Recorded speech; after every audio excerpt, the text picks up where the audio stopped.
Well, welcome to another episode of The Depot, brought to you by the good people at AutoSense.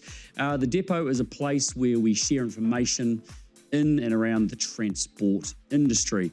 Today I am in downtown Invercargill, the deep south, on a very wintry day.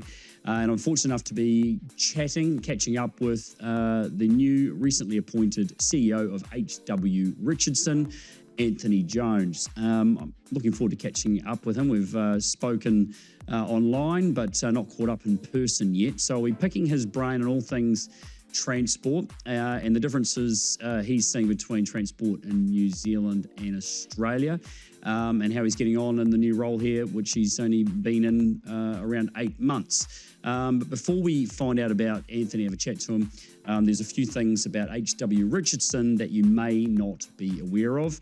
It's New Zealand's largest privately owned transport business. It employs over 2,500 people, and they want a whole lot more because they're like everybody else. They've got a bit of a shortage in a lot of areas. It runs across 6 different sectors, operates 48 businesses within those 6 sectors, has an annual revenue of around $2 billion. And of course, as I said, it is based right down here in the deep south in Invercargill. So it's all very, very impressive. So now let's welcome Anthony Jones, CEO of HWR, and get his take on how HWR got him across the ditch, across the line to come over here from Sydney and talk to him about what he's seeing in the New Zealand transport sector. Anthony, thank you, mate, for your time. Pleasure. This is actually our official first face-to-face meet as well. Yep. So good to see you in person. Shorter than what I thought you'd be. Thanks. Just thought I'd throw average that in there. height, just to throw that out there too. Yeah. And I am querying, looking out the window today. I mean, we'll find out what the hell. It must have been good. Scott O'Donnell must have sold you a dream in some way, shape or form, considering in the deep, dark south down in Southland and Invercargill on a winter's day. It's, yes, not exactly, ideal. The bag, the ugly, I think you might put this as the ugly. It's very much, but I mean, there are good days. Have been, yeah. Hey, it's been 8 months, December, or about 8 months since you took up the role. How is the Southland and how's Invercargill actually treating you? Yeah, good, mate. Like it's, from our point of view, we moved across here in December, got the beauty of coming in summer, and my wife wanted us to be over here in summer so that the kids didn't only see this side. Reputation. But yeah, look, it's been an amazing we had an amazing summer where we went into drought here in Southland, believe it or not. And I think it's one of the best summers we've had on record. So quite a soft landing for us and the kids. And, the business has been amazing. Scott, Joss, Albert, and the whole executive team and the whole business have just welcomed us with open arms. And the people here in Southland have done the same. And so, it's ticking all the boxes, is the short of it. Well, you are, you're like a bit of a adrenaline-fueled action around the place, and you're only just up the road. On the doorstep of, and that was one of the attractions, where we're an outdoor family. We love snow sports, and to be on the doorstep, and we've already had the ability to get out and see the beautiful sights of this area, and to be 2 hours to Tianau and 2:45 to Milford, and 2 hours to Queenstown. You are on the doorstep of just some of the most beautiful places in the world, and for us, it was a move about showing our kids that there's more to life than just big city. And, I was raised in a big city, grew up in Sydney. I didn't fall far from the tree. We lived about 5 minutes away from where I was raised, my wife as well. But for us, I was driving or commuting an hour and a half each way to work. I had a beautiful office, overlooked Sydney Harbour from North Sydney, and overlooked Lavender Bay and Luna Park and all those beautiful spots, but that was 3 hours out of my day. It's now 7 minutes from 5 acres. So, for us, it was that opportunity to go and work with great people, make a difference and be challenged. And they're my 3 driving principles. And Scott and Joss are great people, mate. They, the family values run through deep in the organisation, and there's been no surprises. So it's really ticked all those boxes for us. So they're good people. Just getting all that time back. I mean, was that a bit of a shock to the system in itself? I mean, all of a sudden having some of this time. I hope you haven't filled it all up with No, work. no, I haven't. Like, obviously, it's been a bit of a learning curve. So I spent 23 years with one employer. So I knew everybody in the organisation. I knew all the contacts in Australia, and I knew my customer base pretty well. And moving over here, I've had to adjust and learn the people in the business. And I'm the new guy in the room, and so going up to Auckland, for instance, going to a large event, no one knew who Anthony Jones was. So I've had to build that network. So I've had to build and work pretty hard. But how have I filled that gap? It's spending time with the kids, mate. I've got four young kids. My daughter being the eldest at 14, and youngest. We've got 3 other boys. 11, 9 and 6, and so life's pretty busy. And before COVID, in my old role, they didn't really see Dad during the week. So now I travel still with work now, but when I'm home, they get to have brekkie with me. I can drop them off at school. You're not already gone by the time they get up. Correct. So, that work-life balance is really cool. So to be able to do that. I totally agree with that. Big changes in that space, and good timing with your kids too. Yeah, at those ages. Well, they grow up too quick, mate. And I look at my daughter. She's nearly 14 now, and in a couple of days she'll be 14. And where'd that go? So they're only with us for a period of time, and so it was about the people. And once I got to know Scott and Joss and Albert, and know the business, know how significant the business and part we play in New Zealand and Australia to that point.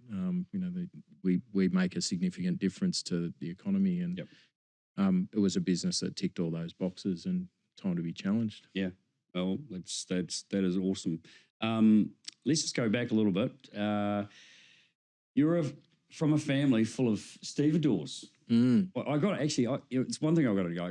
I actually haven't searched it. I saw it when I was reading up on you, but I didn't go and look at it. Where did that name come from? I had no idea. Oh, you don't know either. If you asked my brother, he'd be able to tell you. Yeah. So shout out to Nath out there, who could tell you pretty much every vessel that ever sailed the shores. And so the story was that I vowed never to go into the industry, and Nathan. From what age? So probably 15, 16, because Nathan was in shipping. Right. Nathan's my eldest brother, and Dad was still in shipping, working at Patrick at Port Botany. And so Nathan was working for MSC at the time. And they'd sit around the dinner table, on the weekends or midweek, and they'd just talk about bloody ships. And I'd be like, you just stop talking about it. Like, all I want to do is go snowboarding, go surfing, play sports. Play rugby league. That was pretty much me, and didn't want to sit there and talk about ships. But they had a real passion for it, and I remember saying, I don't want to go into that, Dad. And I was an exchange student to Colorado in year 10. Oh, wow. And that's where I fell in love with the snow, and the mountains. And so my scholastic career or scholastic journey didn't go so well after that, because all I wanted to do was go back to America. And so I came back and worked really hard, worked multiple jobs through year 11 and year 12, and then jumped back on a plane and went overseas again at the end of high school. And where I sort of went wrong on that was I went straight after my formal, the day after my formal. To the kids out there, don't do that. 14-hour plane journey after that was not so much fun.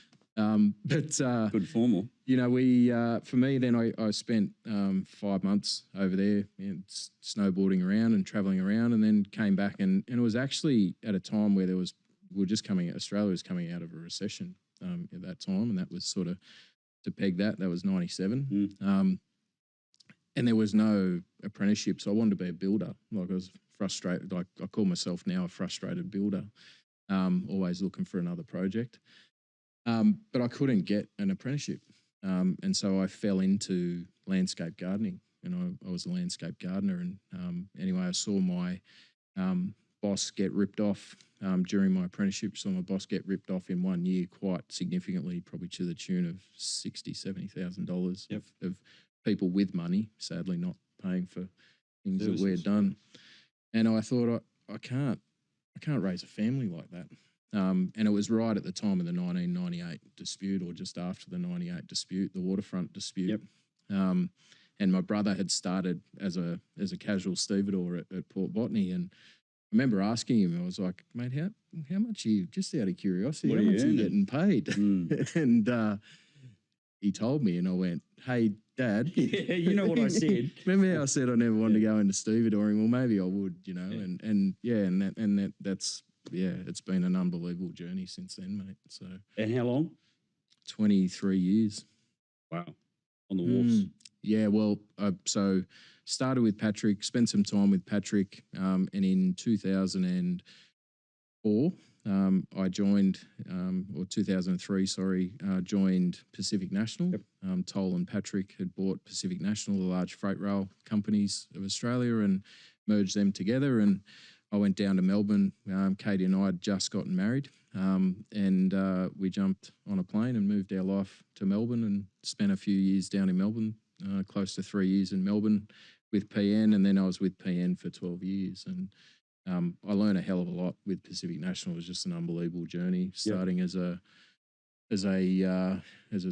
terminal operations manager for the steel, so moving all blue scope steel, basically down to their Western Port facility, and then jumped into the freight terminal, which was intermodal, so containerised, back to sort of what I knew.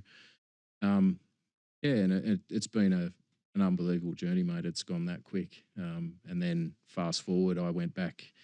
I was the general manager of Pacific National Bulk, so managing customers like Grain Corp and big providers over there. And then I jumped back into Patrick. So same company. It was Asiano, was the holding company at the time, and it was the same company. And I jumped out of Pacific National into Patrick, and and then straddled both the container terminals business, so back where I began, basically, and sitting across the table talking to guys I started with, but from the customer or from the employer-employee relationship point of view, and which would have been, it was good, interesting space, obviously, being where you had started from and the understanding of it. And I think just the respect, you can go into any. My personal views are you can go into any situation. If you show respect across the table, you'll get that respect, and you can deal with any situation, fierce or not, with compassion and consideration for the other person sitting on the other side of the table. And so, I was the lead negotiator with the MUA for the company. And I'm proud of how I held myself through those moments. They're always challenging, testy negotiations, and but look, I'm proud that Anthony Jones showed up at each of those tables, each of those discussions. So, it's been a pretty amazing ride. And then the sale of Asiano and divestment of Asiano led to my first CEO role. It probably didn't. I thought I was going to be made redundant, is the short of it, and I was told I was redundant. Brookfield, who became the new owners of Lynx Cargo Care, gave me an opportunity to be the CEO. And fast forward 5 years, here I am now. Yeah, right. So, been an amazing journey, mate. And so how long, because I know it's been interrupted, there was conversations with Scott a long time ago, several years ago, around the role. So that took 2 years. And how did he find you, or how did you find HWR? I think, like all things, there's connections, and one of my businesses from Lynx Cargo Care Group is C3 Limited, which is the on-port logistics business here, based out of Tauranga. Yep. And so I was jetting across to Tauranga. I was the chair of that business, and I was jetting across to Tauranga quite regularly. Yep. And I think just through some connections, my name sort of got onto a short list of, hey, maybe we should talk to this guy. We started a journey where we started to talk to each other. It took 2 years from the time we first talked to get me in. Get a deal. Yeah, to actually get me in country, and that COVID got in the way of that. We're both not slow at making decisions, but it was more about COVID and so on. I think I know how much Scott was, I think he was pretty wanting happy to when move I turned up. leave that role and push it on into your hands. I think he was pretty happy once I got in country, and so was I. It was a long process, but a good one. And to your original question, mate, it's been an unbelievable journey and start. And there's not one of my kids has said we want to go home.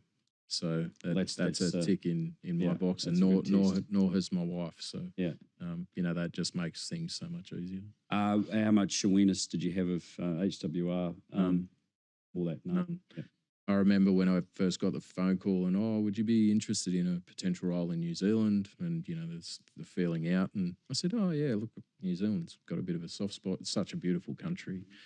And they said, it's with a company called HWR or HW Richardson Group. And I'm like, who are they?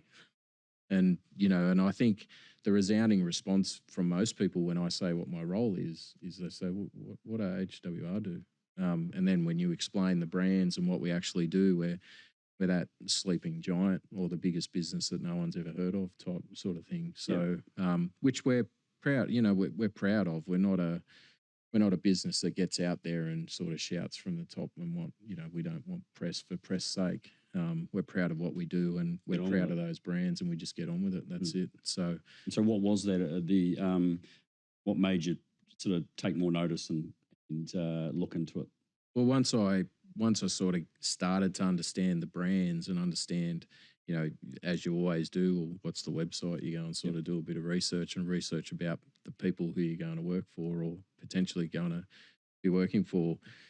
I just started to do my research and ask a few questions about the business. And, we are such a significant player across those brands. It wasn't easy. It wasn't hard to understand how significant a business it was and a personal challenge for me. And, it's fair to say we felt each other out, like any process, and it's got to work for both parties. And hopefully it's working for Scott and Joss and the HWR board. So, yeah, it's been good, mate. Yeah, good. Challenges, we're in New Zealand, I'm sure like Australia, got significant challenges in many areas. How do you sort of compare the two countries on where they're at, how they are progressing, evolving, changing? How similar are we? Yeah, I think we're more similar than we'd probably both like to admit. We're obviously the West Island across the ditch, that they like to think they're big brother and so on. And yes, I do have a blue passport for the record. But I think that's one of Australia's issues, that we do treat often New Zealand as the smaller brother or the smaller cousin type thing. But there's a lot of similarities in our cultures, in the way in which we get stuff done. And how we can work together for the betterment of our region is really important. I think there's got to be a bit more of that. And that's why I think you see companies from Australia come across the ditch to try and get that influence and try to help, and whether that always works out the right way, history will only tell. But from a safety culture point of view, I would say it's 7 years behind, is to put a number on it. Good intent, good want, but I would think the systems and the legislative framework is lagging, and hence you get a bit of a lag in regards to safety culture. And I think some of the stuff that I've seen, I'm speaking probably more from my experience in my previous role, that we're probably 7 years behind. And now what I would say is, when people then put their shoulder to the wheel, they get stuff done pretty quickly and get up the curve. And I think that's the beauty, that we can actually jointly as neighbours, we can actually share the good and where we went wrong and all those sort of things. And I love to say, let's steal shamelessly. How do we steal shamelessly from each other and learn from the best and get up the curve as quick as we can? And I think in that safety space, we've still got a fair way to go in New Zealand. So with that in mind, the chain of responsibility that operates in Australia, we are lagging there in a big way. Yeah, and I think people often, will talk about the PCBU, gets very much talked about around the safety framework and safety legislation. But for me, it all, especially in transport, it all anchors back to chain of responsibility, for everybody understanding their part that they play in getting those goods safely to the end customer. And for me, that's where I probably saw the most improvement in Australia, especially, and that unfortunately it became the punitive stick. where you're actually bringing people to the table on a punitive measure to say, you're in this now. You need to actually care what rolls out your door. You actually need to care what's in that container that you've loaded. And it's the old saying, if you've got skin in the game, you're going to care, right? And so I think that's the most power that comes out of COR, that there's people with skin in the game, as opposed to it's not on my patch anymore. It doesn't matter, which was the old mantra. And I remember back in my rail days saying, we're not sending that box out. It's 36 tonne, can't legally go out on the road. Well, what are we going to do with it? Well, we've got to unload it. We can't let it go out on the road, where in past it would have just let it go out through, let it go out the road. And it drives behaviours, and it actually, especially as a manager who you might be seen to be mad when you say to somebody, you got to unload that container, it actually says, well, do you want that to drive out on the road and kill someone? Because imagine if the truck hits the brakes, can't stop, it's overloaded. And it gets measured. And somebody gets killed in that, or it's your family of 5, you start to have a pretty powerful message to anchor back, and COR does, under those legislations, put everybody in that. So, I mean, you obviously seen the implementation and it roll through. I mean, how much push did it need? I mean, how much pushback was there? You know, I mean, how long did it take to change that thinking and that cultural mindset around that and accept it? I think it's still a journey, still a journey. And I think, you know, you've got to start somewhere though. And I think too often we can think any problem is too hard to solve, but it's that old adage, you got to start somewhere and you got to eat the elephant one bite at a time. And my encouragement to everybody out there would be, influence your sphere of influence, make the change in that. Don't try to fix everybody else's sphere of influence. If you can fix yours, and then the person next to you is fixing theirs and fixing theirs and fixing theirs, that's where we make the greatest change. And I think too often we can try to think from this global picture, which is important too, but that can often stymie the solution and the progress. And so, you know, I can think of examples where, you know, even things like weigh bridges and people knowing that things are overweight and saying, well, what do we do about it? Well, there are things we can do about it. We can engineer those. We can put barriers in place if they're over limits that people can't drive out and things like that. And so I think it's the old thing about data. Once you become aware of something, what are you going to do about it? How are you going to act? And that's beholden on all of us in those positions to make a difference, not just turning a blind eye, which prior to COR, that happened. And I'm sure it's still happening, Greg. I'm not naive, it's not naive to think that there aren't people out there that will take risks, which we won't.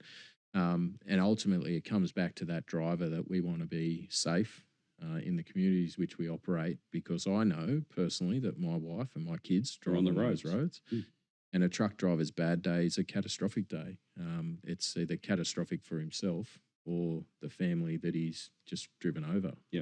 So I think that's as sobering a point as it is. And safety is an ever evolving piece, and we can never rest. We've got to always make sure that we take that new innovation and we take those new systems to make our roads safer. Absolutely. And we'll talk a little bit more about that later in respect to, you know, the good people at AutoSense who are bringing us these podcasts. But first up, you know, okay, so when you've landed here, you're 8 months into this journey.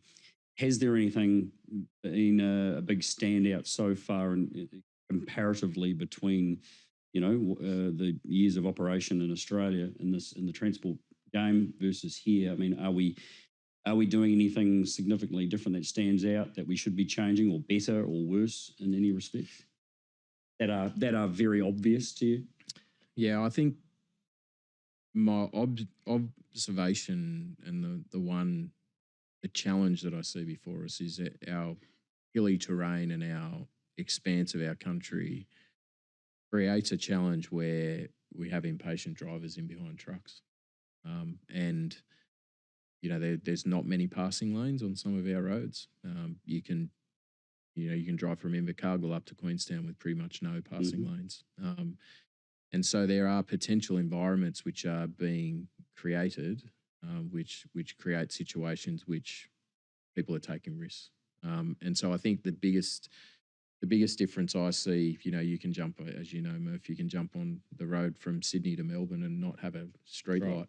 And you're on dual carriageway the whole way, and multiple lanes, be it 4, 2, whatever it is. And so that allows an environment where a truck driver can sit at his pace, just cruise along with all his safety technology, be it lane advice, front radar, speed cruise, and so on. And so whereas here it's a real challenge, I think, for some of our drivers when you've got impatient people, and some of the stuff that we see and some of the footage which we see come through in our forward-facing cameras, especially in rear-facing cameras, drivers just do stupid things. And you think no one goes out on the roads to get themselves killed, harmed, or injured, but unfortunately it happens. And some of the footage that we see, it helps our drivers because previously that was always their word against the other driver. Yep. But we see truck drivers overtaking drivers overtaking petroleum tankers on double white, double yellow, mountainous ranges, blind corners. And there's one that came through the other month, and it collided with another oncoming car. Now, our driver did an amazing job. He moved over as close as he could to that guardrail. Because he saw it. That guardrail was, a sheer drop. And the thing that amazes me is there's a large petroleum hazard flag on the back of that truck. So a B double, and what else could he do? And so I think that's my biggest observation. That's been really noticeable. That terrain and topography that we are dealing with here. And people are forced to do that, overtake around, which in a lot of instances you can safely do, but some people take risks, and we're all of varying capability. So there's a massive, and I'm same in Australia, although as you say, with some of the roading situations, it doesn't present itself so much, but it's the lack of awareness and ignorance around the physics of these things and how long machines they take to pull up and how long they take to stop, start, stop and get going. Yep. And it never ceases to amaze. And again, it's a whole other story because we do a very poor job here of preparing people accordingly to understand all those weird and wonderful things. And when I was in rail, we used to try to do a lot of education with the farmers, especially because they had the crossings on their properties, and trying to tell them that when you see that light on that train, if he sees you and he has to brake, it's 2 kilometres for him to stop, and he's doing 110 k's an hour. So do you want to take that risk, or do you want to let him take 5 minutes to get through 1,800 metre train and so on? So quite big, but it's this risk taking that comes into our society, which somehow we've got to actually get as well, though, right? Which is coupled with that, right? Yeah. It's the ignorance coupled with the risk taking, which leads to an outcome which is a poor one. Yep. And so how we can foster that through the group, and how we can lift that that exposure for people for a better outcome is something we're committed to, because we want our drivers to get home. Yep. And even if they do get home and they've unfortunately killed somebody, because they're pretty big rigs, they'll tend to come off better than a motorcycle or a car or whatever, but they've got to live with those scars. And so we don't want that. We want people to be going home safe, families, general public, and importantly, our staff. Yeah.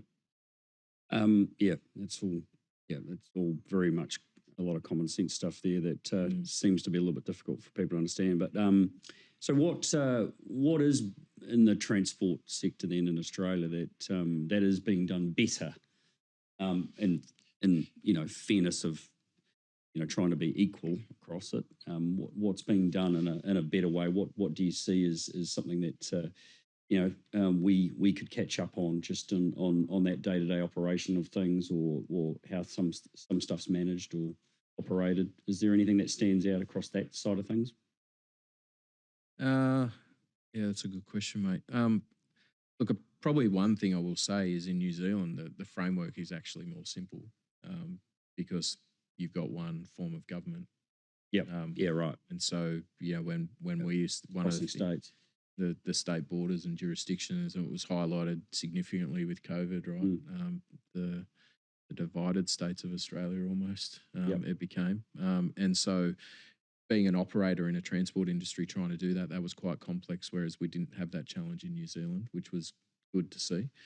I think we forget that because you can get that harmonised, you easily get that harmonised legislation, right?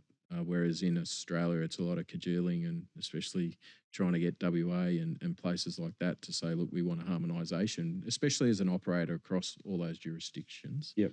And so New Zealand doesn't have that complexity, which is a big tick. Yeah. I think how we actively promote what we want to see in industry is the important parts of improving in the roads. The consultation with industry and how industry has a voice and truly has a voice. You know, we in business don't want to put things in place to damage the communities. We actually want to serve the communities. By and large, that's what we're doing. And so how government agencies actually consult strongly with us for the best outcome and best spend of buck, because again, we don't want to frivolously waste public purse. We want to see that best spent to get the best outcomes for both economy but also safety on the road. So I think consultation could be done better. Murph. Yeah. I think that's if we can get that right, you've got the right level of governance with one level. You don't have that bureaucracy across different jurisdictions and so on. So that's simpler, but how we get that right engagement to get the right outcomes. And have the respect. Yeah, correct. And I think often it can be seen that we're coming with our own agendas, but you can park those easily. I've seen that work well and just try to get the right outcomes. Yeah, we're going to have different points of view, but how we collectively work together to get the right outcome for the community. Because ultimately that's the legacy we all get to leave, right? How do we make it better? Not the same. Yeah. So, yeah. Let's talk about the driver shortage situation, which I'm sure is nothing new. We know it's a hell of a conundrum here in New Zealand, but I'm not sure what the rates comparatively are in Australia. Yep. Which would be interesting to actually know from your perspective. But where's HWR at with this situation? It's challenging, mate. Like it's we're in some of our businesses we're 60 people short on a population of 400 in that instance in that business. And so I think in our rural transport alone we've got 40 trucks parked up. That's a fair bit of capital parked up with no drivers in them. And it's getting to a point where you're choosing not to put somebody in that truck because if you do, you're potentially putting somebody in there who shouldn't be in there. And for us, quality is really, really important, and they're expensive rigs, right? They're $700,000 when you get them all kitted out with a double and so on.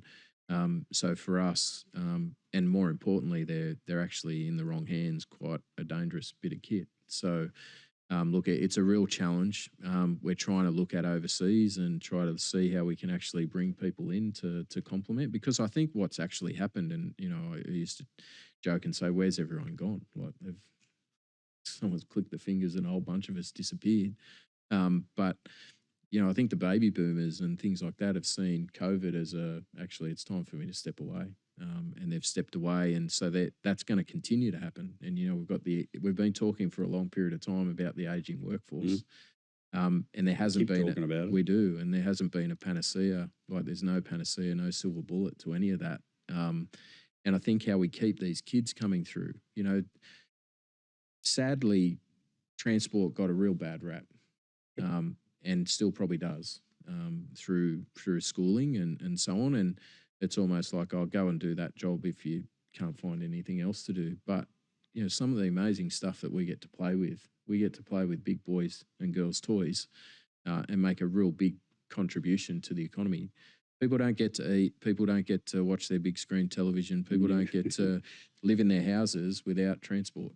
And that's how important this is to the fabric of society and the economy. And so I think a pedestal, doesn't it? We do. And it's been often beaten down as opposed to risen up. And so I think for us, we're trying to focus on that, focus at the grassroots, show people the type of lifestyle they can have. And that can be at home every night, driving out of your home base, driving a brand new rig, like all those sort of things with leading edge safety technology. You know, and also you could also in the industry transition into quite technical trades. And so I think we've got to do a better job at selling transport. And selling the career that it can actually be. They're well-paying jobs. You know, they're good and diverse. You know, people get to go to different places. And rewarding. Rewarding, yeah. And you can be your own boss. You're out there on the road being your own boss. And obviously we have telematics that had put somebody in the cab with them, but still they're their own boss out there on the road. And so I think that's one of the challenges. So we've got to start at how do we bring some complementary into backfill, but also how do we start to raise the next generation up for transport. Thinking of you know, initiatives to do those. Yeah, and so we've started with the schools, especially here locally, just getting them to come down and do drive days down at Terratonga and things like that. But start with the counsellors and start to educate the scholastic system that it's a good career. There's an option. It's an option. It's a genuine. Look proper. At me. Look at me, mate. Like you know, I have no formal qualification. I learn everything through my experiences, starting as a wharfie and driving straddles and all those sort of things. And, you know, here I am. And it's through the opportunities I've got through the transport industry that's given me that to be here. And so I think we've got to destigmatise the industry and show people that there is truly a career path in it. And we've got to really, you know, we've got to kick that off in a big way. What are we now? We estimated shortage-wise throughout New Zealand? Yeah. Up around the 5,000 or something? Well, I saw something in America where it was like 80,000 people or something, like drivers short. So, you know, this is not a problem that's isolated to Aussie, New Zealand. No, New Zealand. So I think, you know, we've and automation, you know, even platooning and things like that, you know, you got to question whether our roads could handle that here in New Zealand.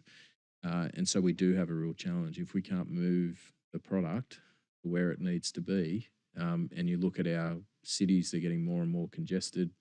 You know, ports of Auckland, you know, gateway to our national imports, coupled with Tauranga, you know, it's a fair way to move all that product. And so that's only going to cause more and more congestion on the roads. So, look, I think it's a real challenge for the nation. And yeah, it is almost like we clicked our fingers and a whole bunch of the workforce disappeared. And it's not like it hasn't been coming. It has been coming. So, yeah, it's a real challenge for us. So we've got some irons in the fire. We're pretty confident we'll be able to put some Band-Aids on it. But it needs a concerted strategic effort to actually secure the medium to long-term future. Yeah. Because if we keep seeing the low attraction rate out of high schools and out of it's going to be even a bigger problem. Yeah, for the future. Yeah, absolutely. So let's talk a little bit of tech stuff. And as I said before, obviously AutoSense, provider of a pretty amazing little bit of technology with the Guardian system. Yep.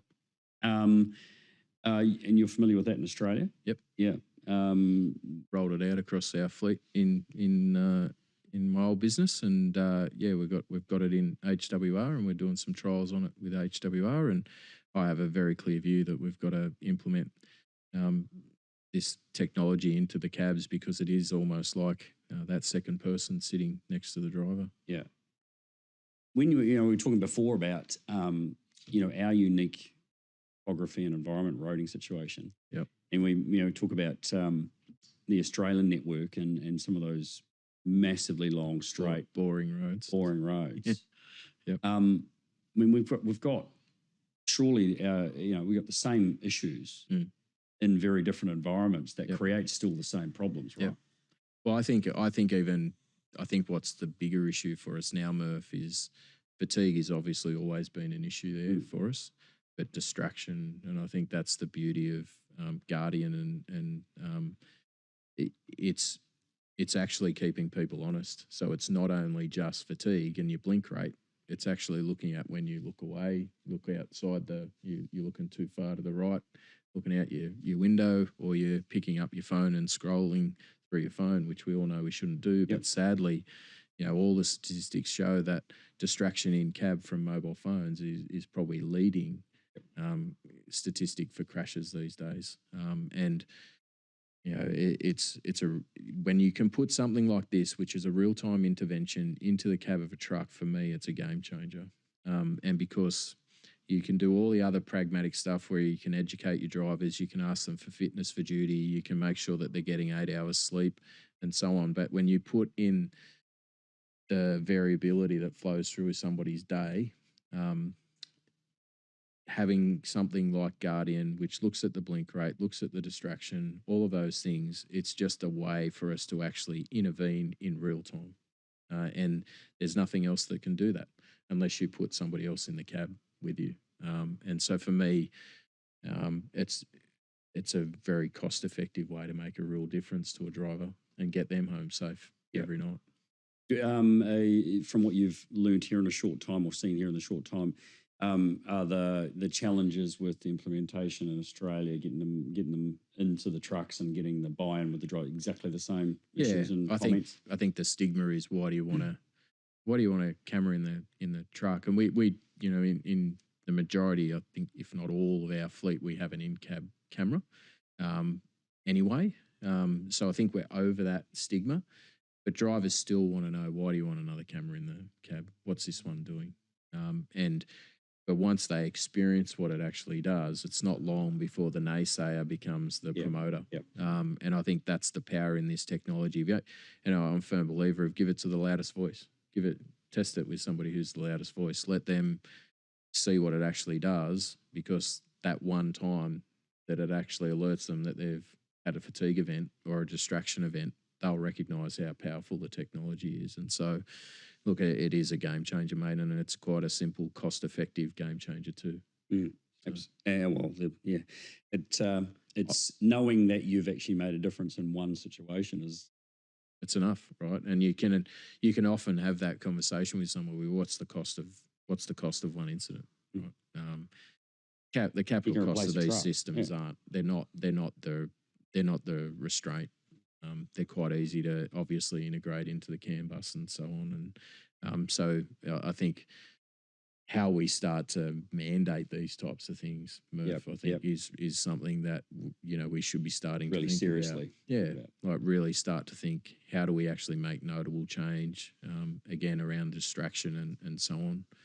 It's okay to punitively find somebody 3 weeks after they've been using their phone, through a stationary camera. But what if they killed someone when they in between that? Yeah. Right. So I think for me, again, it's really priceless piece of tech. Yep.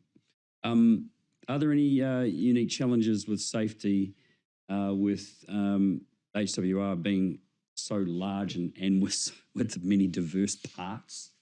Many diverse moving parts, 48 different companies within doing lots of different things. Have you managed to actually be able to sort of isolate or see any of that yet, or are you starting? I think like anything, it's really, you're only as good as your shadow that you're casting, and then the shadow that your leaders down beneath you are casting. And so what I mean by that is, if we're not truly leading safety and showing what good looks like, and our leaders aren't also, then that's the weakness.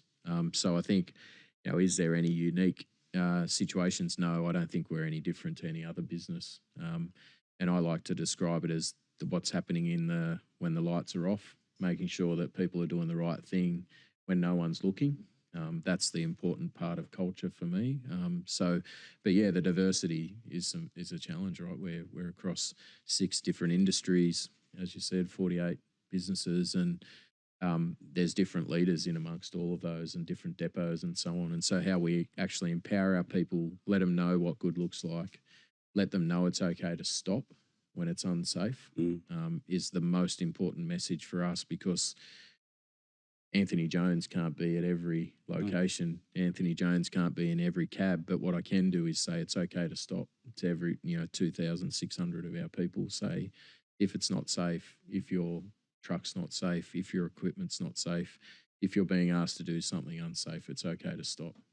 And I'd rather everybody know that and empower everybody to do that and reward when people do that than not, and have a subvert culture. So it's a challenge, mate. You gotta keep living that out every day and just showing that you genuinely care about your people, and we do that really well at HWR. The family values do run deep, but how we just keep being vigilant for that to keep living out and challenging ourselves and learning from the incidents that occur and getting those near misses coming through and learning from all those experiences. That's right. Yep. Yeah, absolutely. So, really pushing the near miss culture within our business, near miss reporting culture in our business, because that's where our free lessons are. And often, people can think, oh, I don't want to report that because nothing happened, but that's the free lesson that you get. Much better. Free lesson. Much better to get a free one than an expensive one. Quite like that. Really thought about it like that before. It's a good term. Yeah. Well, when an incident occurs, when you've damaged equipment, it costs you something, or you've injured somebody, it costs them something and you something. So, how you learn from that. Oh, geez, if he was 2 meters back and I ran into him, how do I learn from that? Yeah. So I think for us, we put a lot of focus on those lead statistics of near miss and so on. And ensuring that we do make mistakes. And it's okay to say that we do. That's right. Like if we don't think we do, we're kidding ourselves. We're all kidding ourselves. Yeah.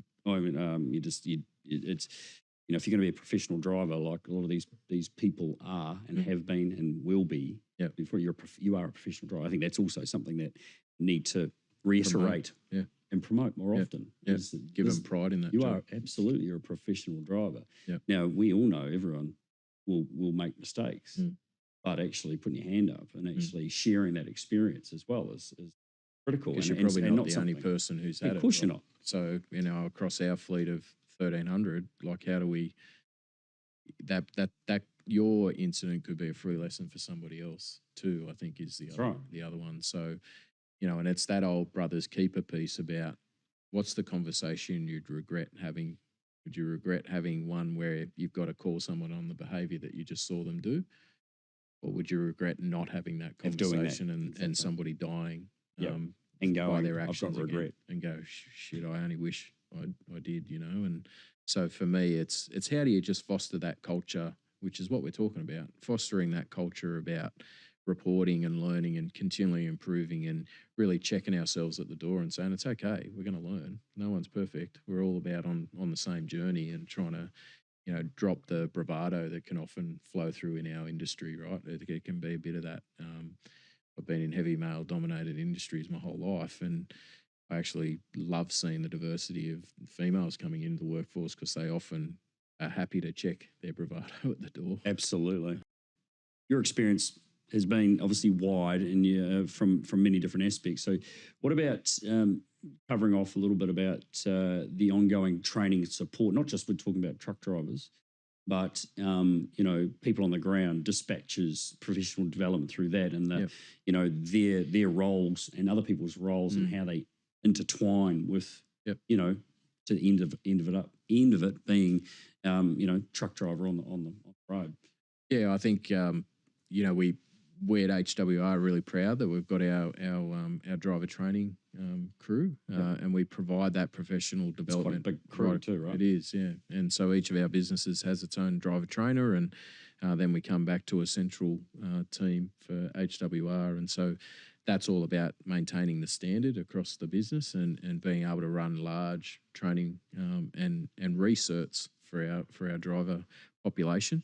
So on right the way from, it's almost that, onboarding right the way through to the end of somebody's career, and how we keep them safe and up to date right the way through it. But I think often what you see within the industry is somebody was really good at something, and so we promote them into a dispatcher role. And I think where we need to get collectively better is making sure there's adequate dispatcher training, there's adequate manager training, there's adequate D&O training. So even just letting directors and officers know what their obligations are against chain of responsibility and relevant legislation. It's that whole system of how we bring it together to get the right outcome. Because if one of those Jenga pieces come out, the wrong place, the whole house can fall over. So. For us, we are spending a lot of time on dispatch training, just letting the guys know how important it is around those basics, because they are they are the grease. Yeah. They're the ones who keep the wheels moving.